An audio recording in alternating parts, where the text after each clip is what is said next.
Selamat siang, salam dan bahagia.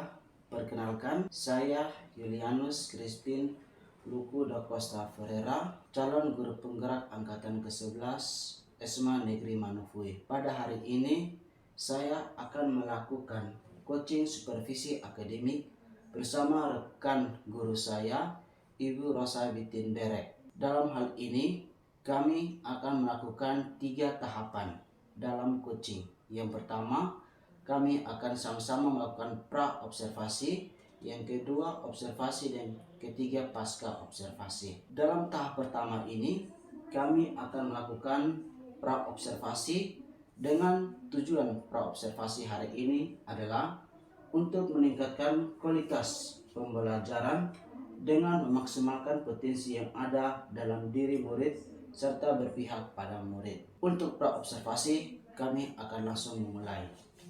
Selamat siang Ibu Rosa. Selamat siang Pak. Oke, baik Ibu Rosa, apa kabar hari ini? Kabar baik. Oke, baik Ibu. Apakah Ibu sudah ada waktu untuk hari ini kita melakukan kegiatan pra-observasi? Sudah Pak. Oke, baik Ibu. Ibu tidak ada jam lagi? Tidak ada Pak. Oke, baik Ibu. Jika tidak ada, kita langsung saja untuk mulai kegiatan pra-observasi. Baik, untuk pra-observasi ini ada beberapa hal yang akan saya tanyakan. Yang pertama, kira-kira untuk observasi nanti tujuan pembelajaran apa yang akan Ibu sampaikan? Ya, tujuan pembelajarannya ada 4. Yang pertama, siswa mampu mendefinisikan pengertian usaha. Yang kedua, siswa mampu mendefinisikan energi berdasarkan konsep usaha. Yang ketiga, siswa mampu mendefinisikan macam-macam bentuk energi dasar yang ada dalam kehidupan sehari-hari. Dan yang keempat, siswa mampu menganalisis bentuk energi yang terlibat pada penerapannya dalam kehidupan sehari-hari. Oke, baik Ibu, berarti ada 4 tujuan pembelajarannya. Oke, untuk mencapai 4 tujuan pembelajaran tersebut, kira-kira area pengembangan apa yang hendak Ibu capai? Area pengembangan yang hendak saya capai, yang pertama saya ingin menciptakan suasana kelas yang nyaman, kemudian pembelajaran yang efektif untuk peserta didik saya Pak. Oke, baik Ibu, berarti ada 2 ya, pembelajaran yang nyaman dan juga pembelajaran yang efektif. Kira-kira bagaimana caranya Ibu? Untuk menciptakan suasana kelas yang nyaman dan efektif itu seperti saya akan melayani setiap kebutuhan peserta didik dengan menggunakan pembelajaran berdiferensiasi, di mana akan membagikan LKPD sesuai dengan gaya belajar atau kesiapan belajar siswa, serta mendampingi setiap siswa aktif dalam berdiskusi untuk memecahkan persoalan yang ada di dalam LKPD. Selain itu juga saya akan memberikan ice breaking untuk membuat siswa tidak jenuh saat pembelajaran berlangsung.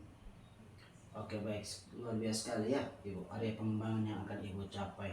Oke, saya tadi mendengar bahwa ada pembagian LKPD sesuai dengan minat belajar siswa. Oke, bagi Ibu yang saya tanyakan, bagaimana cara agar Ibu bisa mengetahui minat belajar siswa sehingga pada saat pembagian LKPD sesuai dengan kesiapan mereka? Saya mengetahui dengan cara memberikan soal post-test, sehingga hasil tersebut bisa saya gunakan untuk membagikan siswa dalam kesiapan mereka. Ada yang sudah memahami, ada yang sedang memahami, dan ada yang belum memahami, sehingga dengan pembagian tersebut maka siswa akan aktif dalam berdiskusi. Oke, baik Ibu, berarti dengan cara memberikan post-test itu Ibu akan membagikan dalam beberapa tahapannya sesuai dengan tingkat pemahaman mereka. Kemudian Ibu akan bagikan LKPD sesuai dengan kesiapan mereka. Oke, baik Ibu. Selanjutnya, untuk memuatkan area pengembangan itu, kira-kira strategi apa yang akan Ibu siapkan? Strategi yang saya siapkan itu modul ajar yang akan saya gunakan. Saya menggunakan model pembelajaran PBL. Kemudian metodenya tetap menggunakan metode diskusi dan diakhiri dengan post-test dan refleksi. Kemudian medianya saya menyiapkan PPT untuk materi pembelajarannya, LKPD untuk diskusi kelompoknya. Oke, baik Ibu, luar biasa sekali segala tujuan, area, dan strategi yang akan Ibu siapkan untuk pada saat melakukan observasi nanti. Harapan semoga pada saat kita melakukan pra-observasi ini, pada saat kegiatan observasi dapat dilaksanakan dengan baik. Baik Ibu, cukup dialog kita dalam pra-observasi pada siang hari ini, dan kita akan bertemu lagi pada bagian observasi nanti. Oke, baik Ibu, hanya itu saja. Selamat siang. Siang, Pak. Baik, terima kasih. Ini hasil pra observasi kami. Selanjutnya akan menuju ke observasi. Oke, baik, terima kasih. Selamat pagi untuk kita semua. Pada hari ini kami akan melakukan kegiatan observasi dalam kelas bersama rekan sejawat saya. Selamat pagi, Bu Rosa. Selamat pagi, Pak.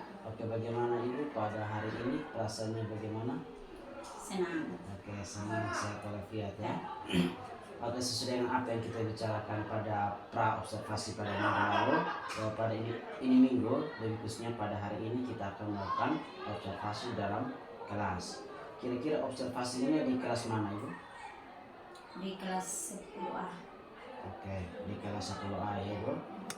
Oke, selanjutnya saya akan menyampaikan bahwa dalam proses observasinya saya akan bersama dengan Ibu masuk ke dalam ruangan, kemudian saya akan duduk di bagian belakang untuk memantau hasil observasi.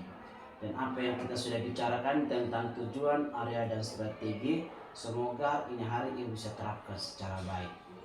Oke, baik, hanya itu saja Ibu, kita langsung menuju ke ruang kelasnya. Ya baik, selamat menyaksikan. Siap.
Alexandro Mariotonia. Hadir Ibu.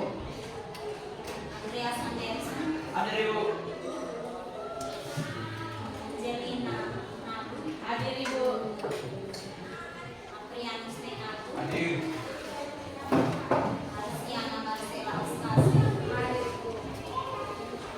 Bisantus Findri Kusala. Hadir Ibu. Petriana Unggul Peri. Fernando Sila. Hadir Ibu.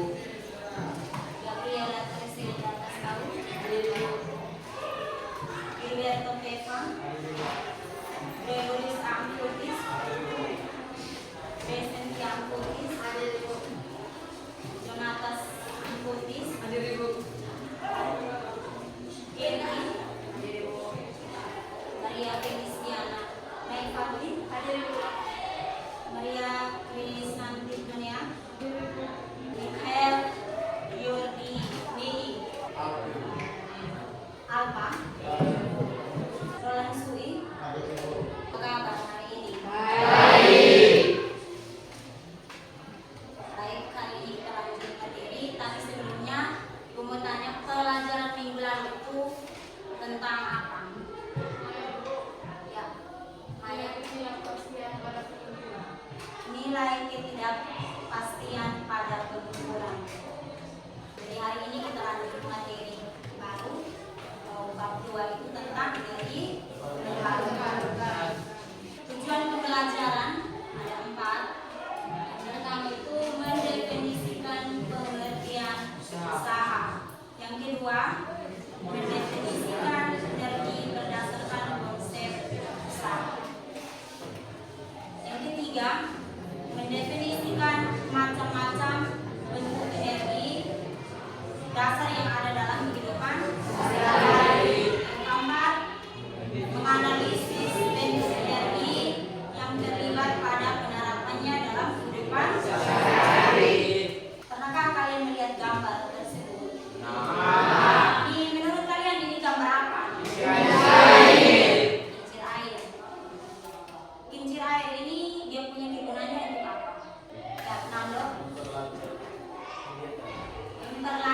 kegiatan ada yang lain.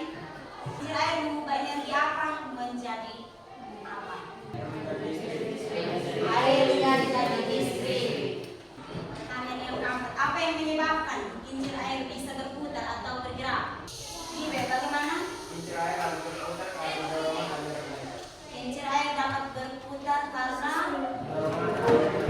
dorongan aliran air. Amati video berikut. Seperti inilah kincir air raksasa karya para petani di Kampung Sukasirna, Desa Cimanggung Sari, Kecamatan Raja Pola, Kabupaten Tasikmalaya, Jawa Barat.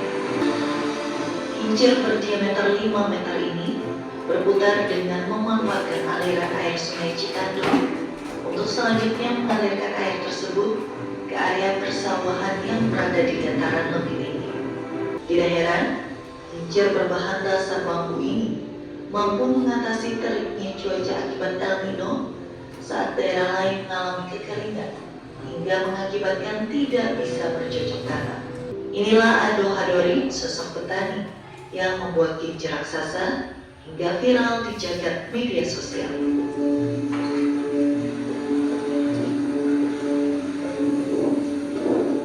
Pria kelahiran tahun 1953 ini merupakan ketua kelompok Tani Sari.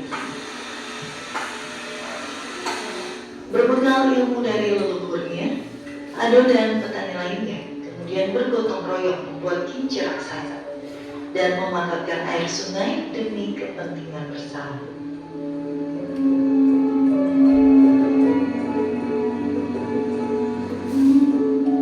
Ya, tidak membuat kincir ini ya turun-turun sampai sekarang sampai ke saya. Udah 3 generasi dari kakek, terus ada lagi generasi anaknya sama teman-temannya juga, terus sampai ke saya sekarang. Menurutnya, pembuatan kincir raksasa membutuhkan waktu lebih dari 2 hari dan setiap satu kincir air mampu mengairi setidaknya 1 hektar sawah. Lama-lama kan air turun ke sawah yang nggak punya kincir juga itu bisa diairin, bisa digarap. Jadi kita saling aja. Yang punya kita udah penuh, udah beres, turun air terus menggarap 1 hektar juga bisa. Ini aja itu dari sana sampai sini itu dari air kincir semua. Sementara itu, petani lain seperti Jaliludin mengakui manfaat pengairan melalui kincir air bagi lahan sawahnya seluas 1/2 hektar. Sehingga dalam 1 tahun bisa mengalami panen penuh sebanyak 3 kali. Tadi kamu sudah menonton video apa yang silahkan dari video yang tadi ya.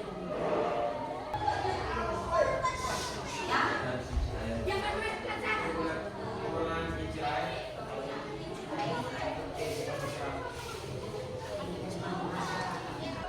Jadi jika kalian mengira bahwa kincir air merupakan produk teknologi modern dari luar negeri, kalian tidak sedang benar. Karena selama 60 tahun, kelompok tani Desa Mangusari, Tasikmalaya telah memanfaatkan kincir air untuk mengalirkan air Sungai Cikandung yang tiada habisnya ke sawah mereka saat musim kemarau tiba. Sejauh ini kincir air baru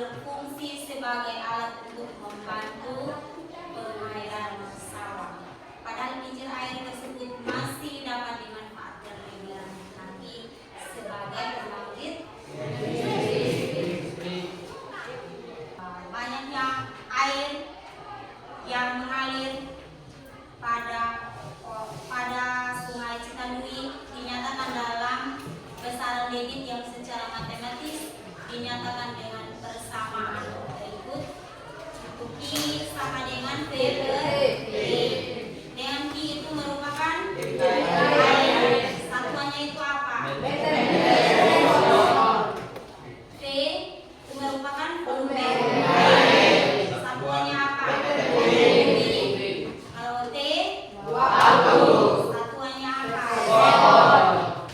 Aliran air sungai dengan debit tertentu menyediakan gaya dorong yang dibutuhkan untuk memutar kincir air dan mengangkat air pada tabung bambu hingga mencapai ketinggian sekitar 5 meter.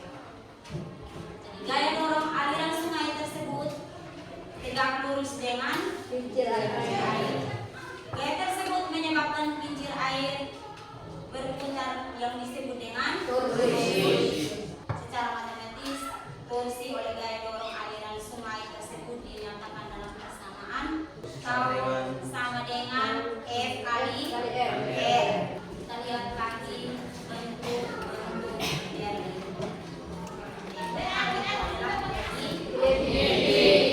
contoh energi kinetik dapat ditemukan pada kehidupan sehari-hari, antara lain yaitu planet yang bergerak dengan matahari, bulan yang bergerak mengelilingi bumi, darah yang melaju, masih ada yang ada di kehidupan sehari-hari. Lihat lagi energi yang kedua itu energi potensial gravitasi. Energi potensial adalah energi yang dimiliki oleh suatu benda pada ketinggian atau posisinya terhadap benda cuma. Dan yang ketiga itu ada energi mekanik. Energi mekanik adalah jumlah energi kinetik dan energi potensial dalam bersama benda yang digunakan untuk melakukan usaha. Ibu minta kamu semua duduk dalam bentuk kelompok. Kasih waktu 15 menit.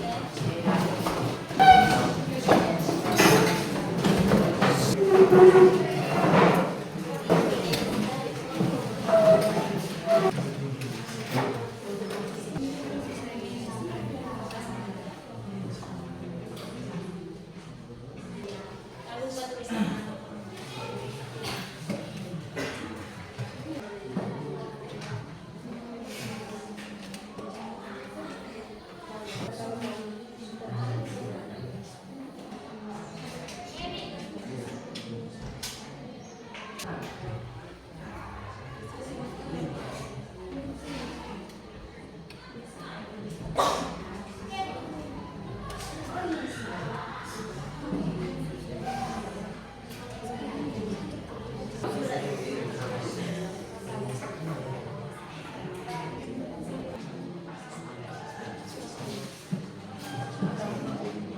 Kelompok 2 sudah belum.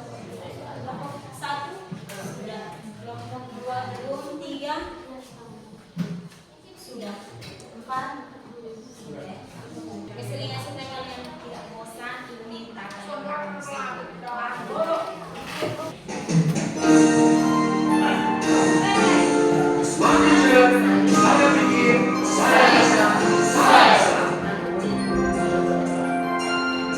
Tangan ke atas menggapai bintang, tangan ke samping burung yang terbang, tangan ke depan ikan berenang, duduk yang rapi siap berdoa. Putar-putar, tangan diputar. Gulung-gulung-gulung, tangan digulung. Mulai melihat pada pundak. Kanan, kiri, atas, bawah, siap berdoa.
mensimulasikan hasil diskusi kami. Kepada teman pembaca saya persilakan. Bentuk energi. 1. Energi kinetik. Besaran massa kelajuan. Satuan SI. Kilogram meter per sekon. Alat ukur timbang speedometer. Dimensi meter kali R. 2. Energi potensial. Besaran massa ketinggian satuan SI kilogram meter. Alat ukur timbang meter. Dimensi T kali M. 3. Kalor. Besaran massa suhu satuan kilogram. Alat ukur timbang. Dimensi R kali Q. 4. Energi listrik. Besaran tegangan listrik buat arus listrik waktu satuan V I T. Alat ukur termometer, voltmeter, ampere, stopwatch. Dimensi T kuadrat kali R kali T kali T. Sudah hasil diskusi kami. Kalau ada yang ingin mau bertanya, kami persilakan. Kalau tidak ada teman yang ingin bertanya, inilah hasil diskusi kami. Sekian dan terima kasih.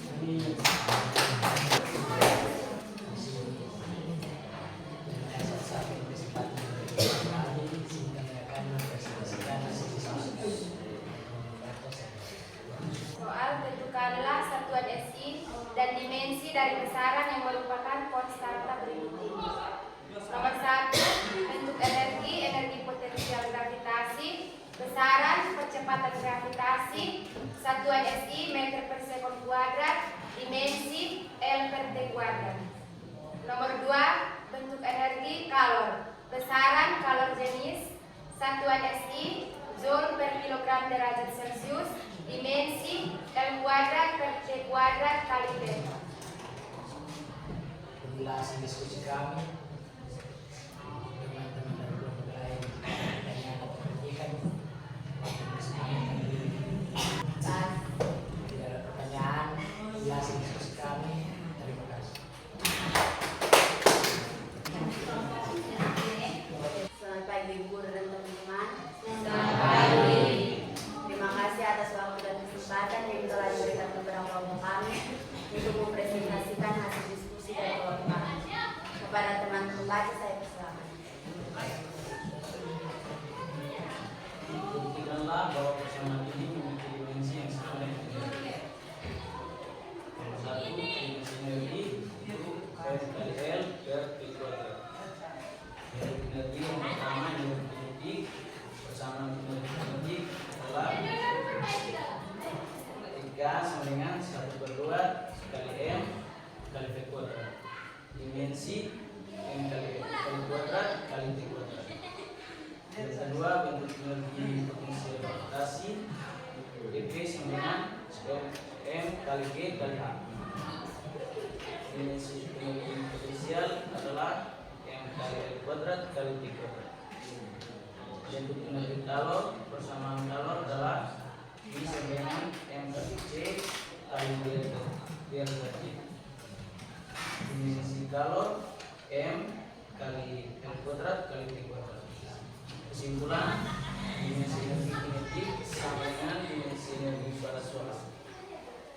Kesimpulan yang kedua, dimensi energi potensial gravitasi sama dengan potensial energi pada suara. Dimensi kalor sama dengan dimensi energi pada suara. Saya kembali ke permulaan. Inilah hasil diskusi dari kelompok kami. Sekian dan terima kasih. Tentang tukang simbol. Dari awal materi, terus kalian juga sudah kerja itu. Ada yang mau menyimpulkan materi kita hari ini? Yes. Kesimpulan dari pembelajaran kita hari ini. Usaha adalah satu-satunya gaya atau yang bekerja pada suatu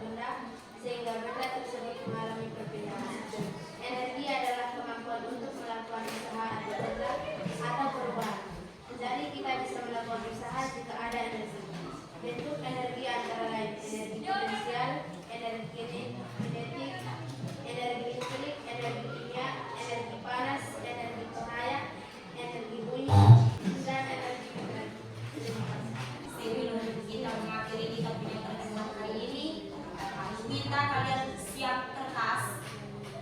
Tadi ibunya mau tayang soal tapi listrik juga padam dan siap kertas. Nanti ibu bacakan ibunya soal selamat kamu proses.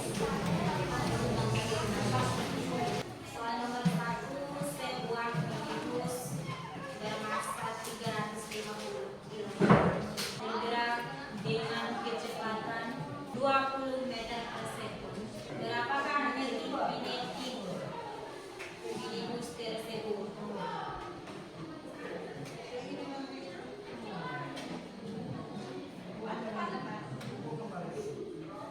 Nomor 2, sebuah benda bermassa 3 kg berada pada ketinggian 8 meter dari permukaan tanah. Jika percepatan gravitasi di tempat itu adalah 10 meter per sekund, berapakah energi potensial yang dimiliki oleh benda tersebut?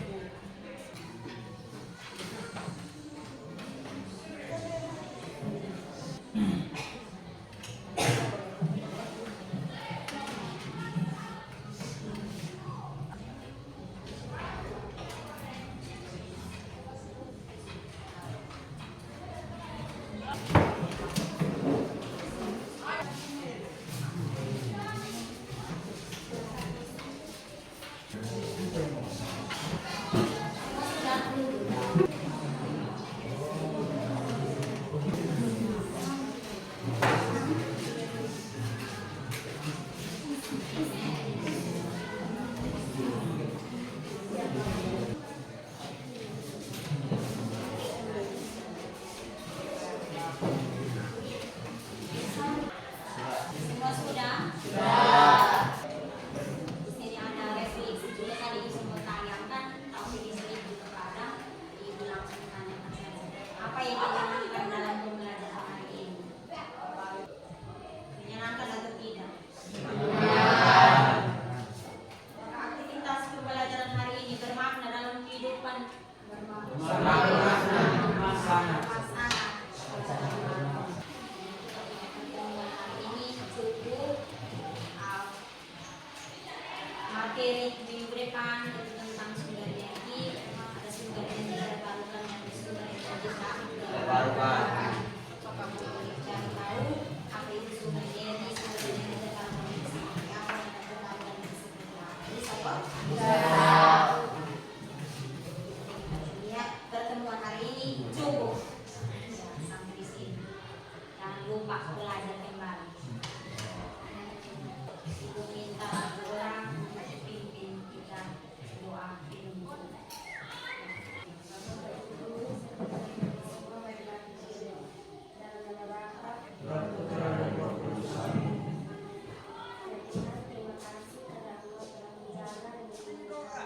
Dari awal pembelajaran hingga akhir.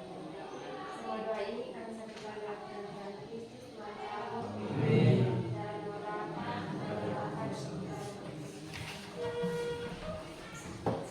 Siap, teman.